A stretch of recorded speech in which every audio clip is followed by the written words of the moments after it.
நமச்சிவாய வாழ்க. எல்லா உயிர்களும் இன்புற்று வாழ்க. திருநீலகண்ட நாயனார் அவருடைய சிவயோகி கொடுத்து அந்த ஓட்டை தேடினார். இன்று வரை தேடினார், ஓடு கிடைக்கவில்லை. தளர்ந்து போனால் நேராக நம்முடைய சிவயோகியாரை ஆகிய நடராஜ பெருமானிடம் வந்தார். வந்து, ஐயா, தாங்கள் கொடுத்த திருவோடு என்ன மாயமோ தெரியவில்லை ஐயா, வைத்த இடத்தில் காணாமல் போய்விட்டது. ஆகவே தாங்கள் பொறுத்தருள வேண்டும் என்றார். இதை கேட்டதும் இறைவன் அங்கே அவங்களெல்லாம் பார்த்துட்டு அப்படியே பார்த்தார். உடனே சத்தம் போட ஆரம்பிச்சிட்டார். திருநீலகண்டரே, ஓ, இதுதான் நீர் திருவோடு தரும் அழகோ? என்னை போன்ற அடியாரிடம், என் போன்ற சிவன் யோகிகளிடம் தாங்கள் திருவோடு வாங்கி கொண்டு அதற்கு பதிலாக வேறு திருவோடு தருவதான் ஒரு வழக்கமோ அப்படின்னார். ஐயா பெருமானே, சிவகியாரே, என்னை மன்னியுங்கள். இறைவனுடைய சோதனையோ என்னவோ, தாங்கள் கொடுத்த அந்த திருவோடும் பாதுகாப்பாகத்தான் நான் வைத்தேன். ஆனால் அந்த பொருள் காணவில்லை. நான் உங்களுக்கு வேறு திருவோடு தருகிறேன் என்றார்.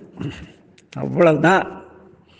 இவர் திரிபுரமரித்த விரிசடை கடவுள் அல்லவா? சினந்தார் திருநீலகண்டரை நோக்கினார்.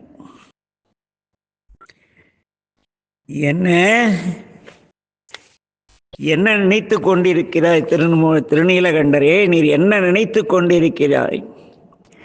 யான் உன்னிடத்து கொடுத்த அந்த மண்ணோடையன்றி நீ தங்கத்தினால் செய்த திருவோட்டை தந்தால் கூட நான் பெற்றுக்கொள்ள மாட்டேன். ஏனெனில் நான் தந்த ஓடு அதைவிட பெரியது. போய் நீ மறைத்து வைத்துள்ள அந்த திருவோட்டினை எடுத்து வா போ என்றார். திருநீலகண்டர் தளதளத்து போனார். இது என்ன இறைவா, என்ன எனக்கு வந்த ஒரு கடும் காலம் என்று எண்ணி தன்னுடைய தலைமேல் கை கூப்பி அவரை வணங்கி, ஐயா, நீங்கள் கேடில்லாத பெரியவர். என்றால் வைத்து அதை நான் பாதுகாத்தேன். ஆனால் நான் காணாமலே அது எப்படியோ நான் காண முடியாமல் மறைந்து விட்டது. எனவே ஒரு சிறந்த நல்லதோர் ஓடு உங்களுக்கு தருகிறேன் அப்படிங்கிறார். அவ்வளவுதான். சாமி, ஆகா, சிறப்பு சிறப்பு. உன்பால் நான் வைத்த நம்பிக்கையை பொய்யாக்கினீர். உன்னிடத்து நான் அடைக்கலமாக கொடுத்த பொருளை திருடிக்கொண்டு நீ எனக்கு துரோகம் செய்ய நினைக்கிறாய். ஒழுங்காக நான் கொடுத்த அந்த ஓட்டை கொடுத்து விடு அப்படின்னு சாமி சத்தம் போடுறார். ஆனால் திருநீலகண்டருக்கும் கொஞ்சம் கோபம் வரும் இல்லையா? இருந்தாலும் அந்த இடத்துல கோபப்பட முடியாது. அதனால அவர் சொல்றார், சாமி, உங்கள் ஓடை திருடும் அளவிற்கு நான் இறைவன் என்னை கேவலமாக வைத்திருக்கவில்லை. ஆனாலும் இந்த ஓடு காணாமல் போனதற்கு காரணம் எனக்கு தெரியவில்லை அப்படின்னார். அப்படியா? சாமி பார்த்தார். அப்படியே மெதுவா திருநீலகண்டரை பார்த்து, சரி, நீ என் கூட வா, போய் உன் மனைவியை கையை பிடித்து கூட்டி வா. நீங்கள் இருவரும் குளத்தில் மூழ்கி எழுங்கள், சத்தியம் செய்யுங்கள், நான் வேறு ஓடு பெற்றுக்கொள்கிறேன், நீ திருடவில்லை என்பதை நான் ஏற்றுக்கொள்கிறேன் அப்படின்னார். உடனே நம்மால் திருநீலகண்டர் என்ன பண்ணார்? தானும் தன் மனைவியும் சேர்ந்து வாழாமல் இருப்பது வெளியுலகுக்கு தெரியக்கூடாது என்று எதை நினைத்தாரோ அதை வைத்து இந்த சிவயோகி நம்மை சாடுகிறார். ஆகவே இதற்கு என்ன பதில் சொல்வது என்று யோசித்தார் திருநீலகண்டர். சிவயோகியை வணங்கினார். ஐயா, அடியேன் ஒரு சாபத்தால் என் மனைவியுடன் சேர்ந்து கைப்பிடித்து நீரில் மூழ்க இயலாது. எங்கள் வீட்டில் ஒரு சாபம் இருக்கு, எனக்கும் என் மனைவிக்கும். அந்த சாபத்தின்படி நானும் என் மனைவியும் கையை பிடித்து கொண்டு குளத்தில் மூழ்க இயலாது. ஆனால் தனித்தனியே 2 பேரும் வந்து குளத்தில் மூழ்கி சத்தியம் செய்கிறோம் என்றார். அவ்வளவுதான். நம்மால் நல்ல காலத்திலேயே சரியான ஆட்டம் ஆடுவோர் இல்லையா? ஓ, அப்படியா? சரி, நீங்கள் இருவரும் வந்து எனக்கு உதவ வேண்டாம். என்ன? உங்களுடைய அன்பிற்குரிய உன்னுடைய மனைவி இருக்கிறாள் அல்லவா, அவளுக்கும் உனக்கும் ஒரு குழந்தை இருக்கும் அல்லவா, அந்த குழந்தையை வந்து கையை என் குளத்தில் மூழ்கி சத்தியம் செய்ய சொல். எப்படி இருக்கும்? மெய் தளர்ந்தார், விதிர்விதிர்த்தார். சாமியை நோக்கி அழுகின்ற குரலில் சொன்னார், ஐயா சிவயோகியாரே, எனக்கு குழந்தைகள் கிடையாது. என்ன? அதனால அதற்கும் எனக்கு வழி இல்லை. பொய்யில் சீர் புலவர் இல்லை, எனக்கு வந்து பொய்யில் சீர் புதல்வர் இல்லை. ஐயா, நீ அருளி செய்த வண்ணம் செய்வதற்கு எனக்கு ஒரு மகன் இல்லை. என்ன செய்வது என்ன செய்வது என்று தெரியலையே அப்படிங்கிறார். சரி, அப்படின்னா நீ என்ன பண்ணினா உன் மனைவியை கையை பிடிச்சிட்டு முழுகுன்னா அது முடியாதுன்ட்டார். உடனே பெருமான் கடும் கோபமுற்றவர் கூட சாமியை திருநீலகண்டரை பார்த்து, நீர் திருந்த மாட்டீர், வாரும் வழக்குரைப்போம், தில்லைவாழ் அந்தனிடம் சென்று வழக்குரைப்போம் வாரும் என்றார். குயவனாரும் அப்படியே செய்கிறேன் என்று அவரோடு சென்றனர். சிவயோகி தில்லைவாழ் அந்தனிடம், ஐயா, இந்த திருநீலகண்டன் எல்லா அடியார்களுக்கும், சிவனடியார்களுக்கு, என்னை போன்ற சிவயோகிகளுக்கு திருவோடு தருவதாக நான் கேள்விப்பட்டேன். தில்லையில் நான் நடராஜ பெருமானை தரிசிக்க வந்தபோது இவரிடம் ஒரு திருவோடை தந்து வந்தேன். ஆனால் சில நாட்கழித்து நான் சென்று கேட்டபொழுது இவன் அது மறைந்து விட்டது என்கின்றான். வேறு திருவோடு தருவதாக கூறுகிறார். இது எவ்வளவு பெரிய குற்றம்! நான் கொடுத்த அந்த ஓடு மிக சிறப்புடையது. அதற்கிணையான ஓடு உலகத்தில் எங்கும் கிடைக்காது. அதுதான் வேண்டும். இவன் இல்லை என்று மறுக்கிறான். சரி, காணாமல் போய்விட்டது என்றால் நீ வந்து உன்னுடைய மனைவியின் கையை பிடித்து கொண்டு திருப்புலிச்சிரத்துக்கு திருக்குளத்திலே மூழ்கி சத்தியம் செய் என்றால் அதற்கும் இவன் மறுக்கிறான். நீங்கள் தான் எனக்கு நீதி வழங்க வேண்டும் என்று தில்லைவாழ் அந்தணரிடம் நம்முடைய சிவயோகி முறையிடுகிறார். அவர்களும் என்ன சொன்னார்கள் என்றால், நீ குளத்தில் மூழ்கி சத்தியம் செய்க என்றார். அப்படி சொல்லிட்டு என்ன பண்ணாரு, தன்னுடைய மனைவியை அழைத்து கொண்டு திருப்புலிச்சிரத்து திருக்குளத்தில் என்ன செய்கிறார், ஒரு கோலை பற்றி அந்த கோலின் ஒரு முனையை இவரும் இன்னொரு முனையை வந்து அவர் துணைவியாரும் பெற்றுக்கொண்டு இறங்க நினைக்கிறார். உடனே சிவயோகி, அதெல்லாம் முடியாது, உன் மனைவியின் கையை பிடித்துத்தான் மூழ்க வேண்டும் அப்படிங்கிறார். அப்ப வந்து வேற வழியே இல்லாம திருநீலகண்டர், இது மாதிரி நான் ஒரு முறை இப்படி ஒரு தவறு நிகழ்ந்தது, தீண்டுவீராயின் திருநீலகண்டம் என்று என் மனைவி எனக்கு ஒரு வார்த்தை கூறினாள். அதனால் நான் இவளை தொட்டே பல ஆண்டுகளாகிவிட்டன. இவள் திருநீலகண்டத்தின் மீது செய்த சத்தியத்தினால் நான் இவளை தொட இயலாது. எனவே என்னை மன்னித்து விடுங்கள், எனக்கு இந்த கோலை பிடித்து கொண்டு தண்ணீரில் முழுக அனுமதியுங்கள் என்றார். உடனே சிவயோகி திருநீலகண்டரை பார்க்கிறார். ஓஹோ, இதுதான் நிகழ்ந்ததா? இதை நீ அங்கேயே சொல்லியிருக்கலாம் அல்லவா, நான் பாட்டிற்கு சென்றிருப்பேன்.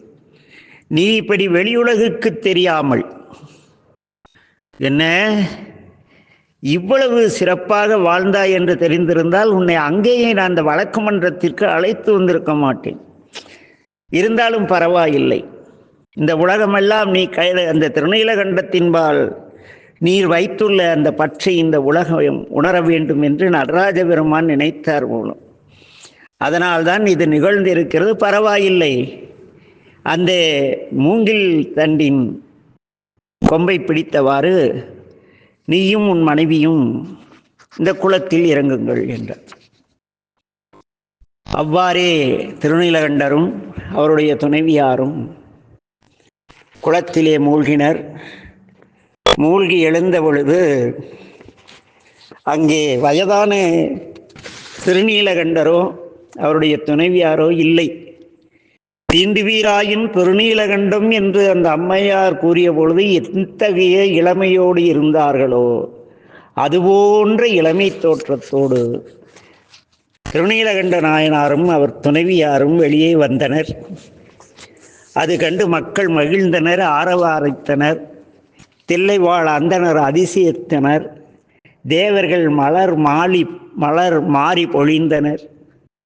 சிவயோகியாக வந்த நம் பெருமான் விடையேறிய பெம்மாளாக அன்னை உமையுடன் காட்சி தந்து, நீங்கள் இருவரும் இந்த இளமையுடன் என்றும் நம்முடன் சிவலோகத்தில் இருப்பீராக என்று அருளி திருவருளால் இருவருக்கும் சிவலோகத்திற்கு சென்று சேரக்கூடிய பேற்றினை அருளினார்கள்.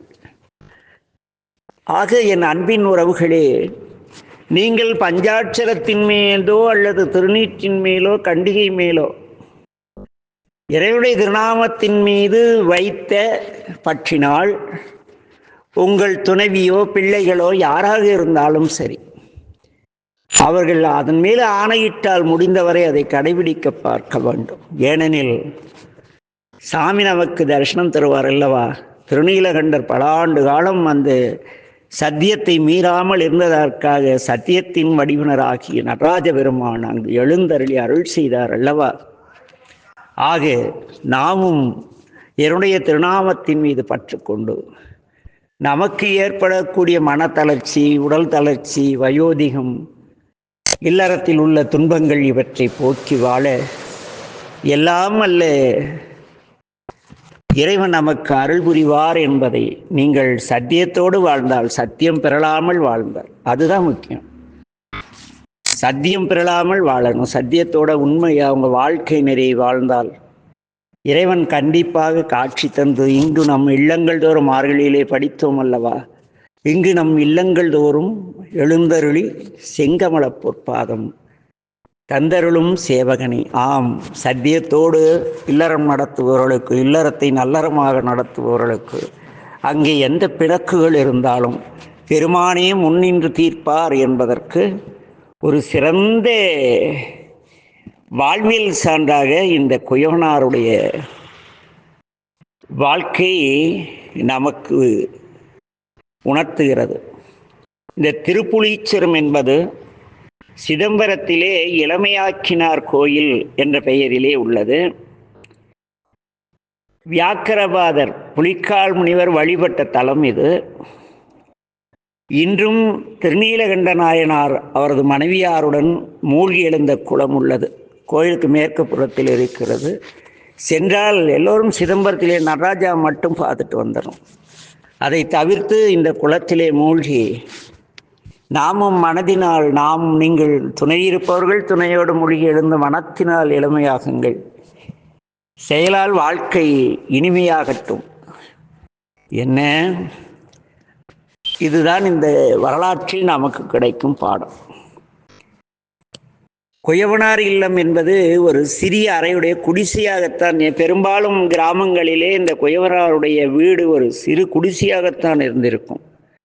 அங்கு ஒரே அறையிலே கணவன் மனைவி இருவரும் இருந்திருப்பார்கள். ஒரு அறையிலே காதல் மனைவியும் கட்டிய கணவனும் இருக்கும் பொழுது அவர்களை தொடாமலோ அவருடைய சத்தியத்திற்கு கட்டுப்பட்டு வாழ்வதும் மிக கடினமானது. எப்படி வாழ்ந்திருப்பார் என்பதை திருமணமான எல்லோரும் உணர்ந்தால் சற்று சிறப்பாக இருக்கும். ஒருவனுக்கு ஒருத்தி என்ற இல்லற அறத்தில் வாழ்வதே சிறந்தது. மேலும் நம் திருமண வாழ்க்கை நம் பெற்றோர்களால் அமைக்கப்படுவது மிக சிறப்பானது.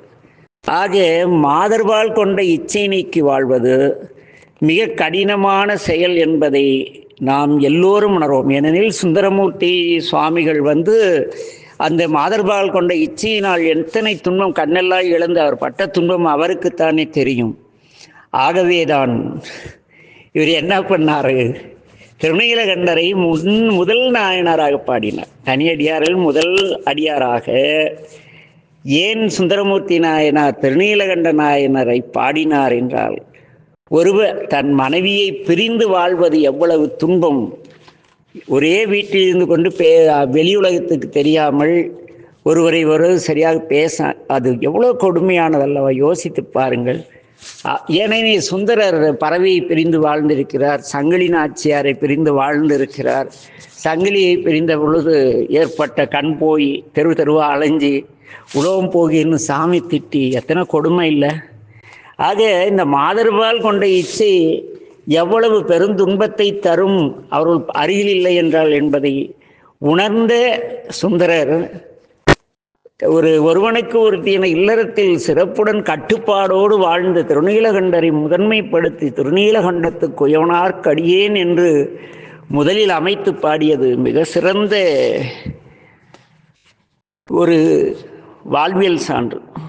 பத்திரகிரியார் பேசுவார், பேய்போல் திரிந்து பிணம்போல் கிடந்து பெண்ணை தாய்போல் நினைத்து தவம் முடிப்பது எக்காலம் என்பார். இறைவா, பேய் போல திரிந்தாலும் பிணம் போல கிடந்து எந்த நிலையில் நான் இருந்தாலும் ஒரு பெண்ணை என் தாயாக நினைத்து என்னுடைய தவத்தை முடிப்பது எக்காலம் என்றார். ஆக என் அன்பின் உறவுகளே, இல்லறம் அல்லது நல்லறம் என்று இல்லறத்தில் உங்களுக்குள் ஏற்படும் பிணக்குகள் வெளியுலகிற்கு தெரியாமல் இருக்குமாயின் கண்டிப்பாக சிவருமான் அதை சரி செய்து கொடுப்பார். இன்றும் நம் அடியார் பெருமக்களில் நான் சந்தித்த நிறைய வீடுகளிலே சிவ வழிபாடு செய்யக்கூடிய கணவர்களுக்கு கதை கேட்க வருவார்கள். கோயிலுக்கு போய் வேள்வி முதலியவை செய்து அல்லது தமிழ் முறை திருமணம் ஏதோ ஒன்று செய்து விட்டு பொருள் கொண்டு வந்து கொடுத்தால் புகழும் மனைவிகள் அவர் ஒரு அன்பினால் ஒரு சேவை செய்யும் பொழுது எவ்வளவு இடையூறாக இருப்பார்கள் என்பதற்கு நிறைய சான்றுகள் இருக்கின்றன.